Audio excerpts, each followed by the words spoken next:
Every device in your pocket, your car, even the cloud, carries the legacy of one invisible giant. A company that doesn't make the chips themselves, but designs the blueprints. That company is ARM. ARM's story begins not with factories or hardware, but with ideas. Ideas about efficiency, simplicity, and scaling. From its origins, ARM chose a path few in the semiconductor world dared to follow. It would not produce silicon. Instead, it would license its intellectual property, its very designs, to others. That decision made ARM not just a chip designer, but a business of ideas, deeply embedded in nearly every modern compute device. Today, ARM's market capitalization is roughly $183 billion. That number, $183 billion, tells a story. It says, this is not a small niche player.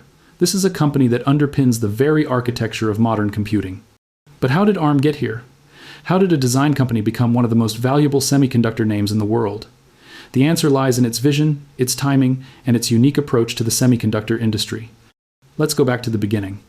ARM was born from the idea that compute power could be more efficient, more scalable, and more collaborative. Unlike traditional chip makers, ARM never invested in huge fabrication plants. Instead, it focused on designing instruction set architectures, the fundamental rules that tell a chip how to work, how to run programs, how to compute. These instruction sets became the language of millions of devices. Then, ARM licenses those designs to other companies, from the biggest smartphone makers to data center builders, from embedded IoT manufacturers to automotive innovators. Its business model is twofold: license revenue and royalty revenue. License revenue comes when a company signs up to use ARM's designs. They pay upfront, securing a license to build chips based on ARM's architecture. Royalty revenue comes later. Every time a chip is manufactured and sold, ARM collects a royalty.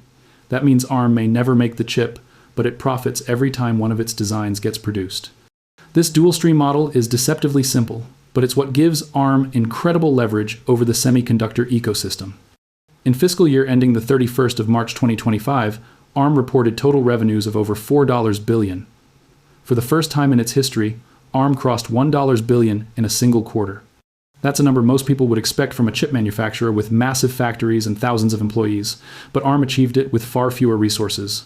The beauty of its model is that designs scale effortlessly.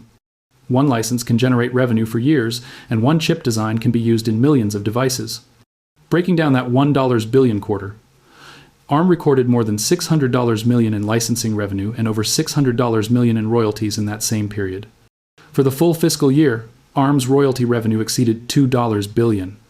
That reveals just how powerful their licensing and royalty engine is.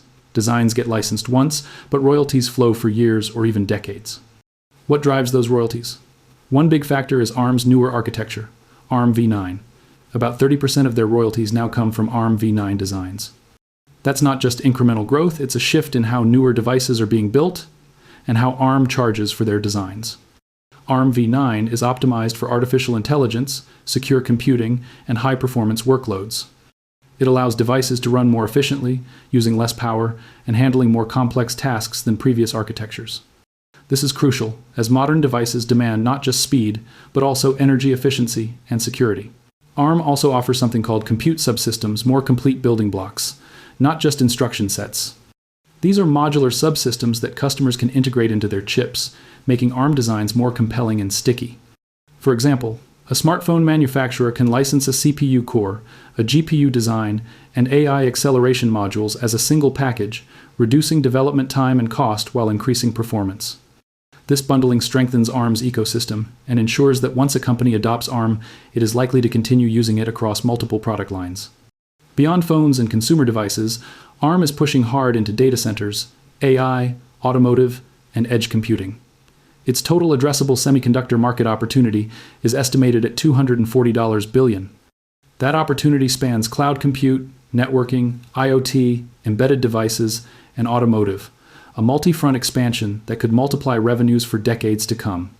Think about it. Every new data center server, every self-driving car, and every AI-enabled device becomes a potential revenue source for ARM, without ARM ever touching a single wafer. On the cost side, ARM's business is highly capital light. There are no massive factories to maintain. Their gross margins are sky-high, over 95% in many quarters. That's the power of licensing digital designs. Once the architecture is built, each additional license or chip ships at almost zero marginal cost. This gives ARM incredible profitability and flexibility, allowing it to reinvest heavily in research and development. R&D continues to be a priority. ARM invests billions into next-generation CPU cores, AI-efficient designs, and platform tools. These investments fuel both short-term royalties and long-term agreements. By continuously innovating, ARM ensures its designs remain competitive and indispensable. But the business has dynamics. Not all revenue is predictable. License revenue, in particular, is lumpy because large licensing deals can swing from quarter to quarter. This is why ARM often highlights its annualized contract value as a better indicator of recurring licensing strength. In Q2 of fiscal 2025, ARM's annualized contract value grew 13% year over year.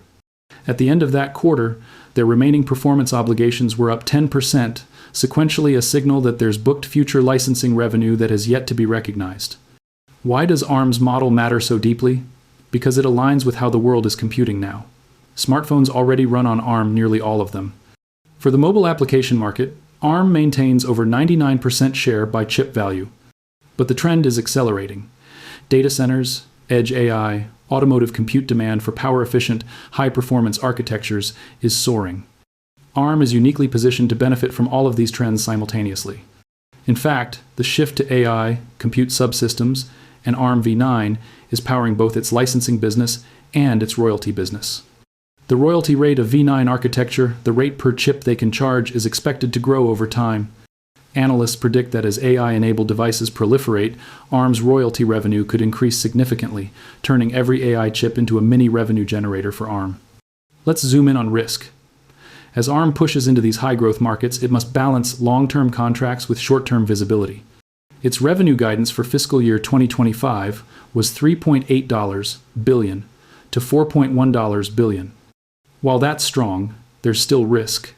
License timing, macro cycles, supply chain disruptions, and geopolitical factors could all affect revenue.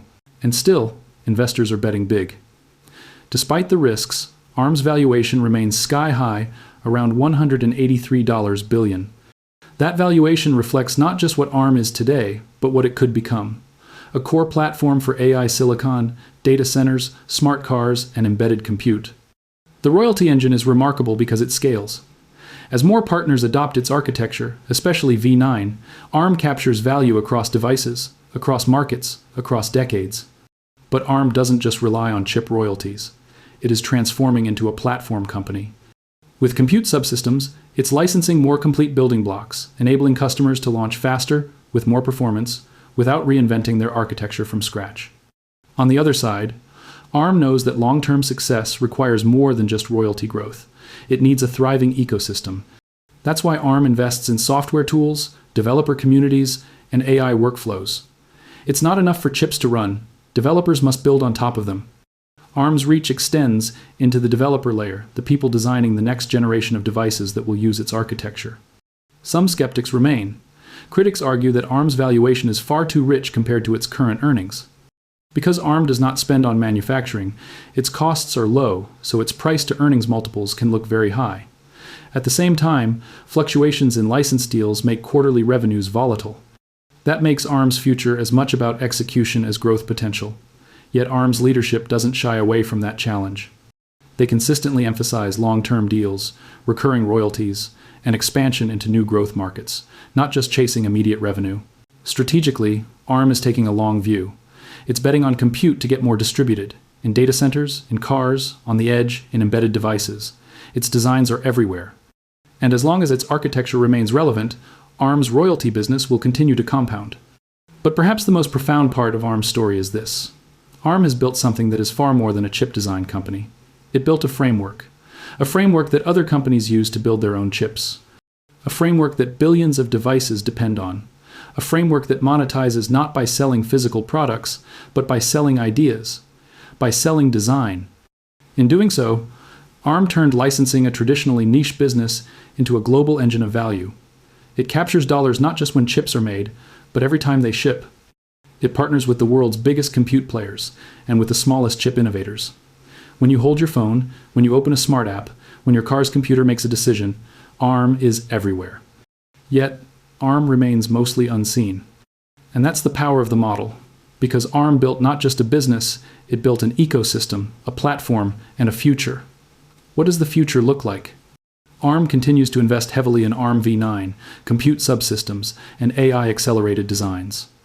It's building for a world where compute is decentralized, power constraints are real, and efficiency matters more than raw brute force. It's also positioning for long-term royalty growth. As chips grow more complex, as more devices ship with high-value ARM cores, as new markets come online, each chip will generate more revenue, and for longer. With each new license, ARM locks in future royalty streams. With each new royalty, ARM's architecture proves its relevance. With each partner, from cloud providers to automakers, ARM extends its footprint. And as the calculations go, if ARM continues executing well, its total addressable market, that $240 billion opportunity, could translate into sustained growth for years to come.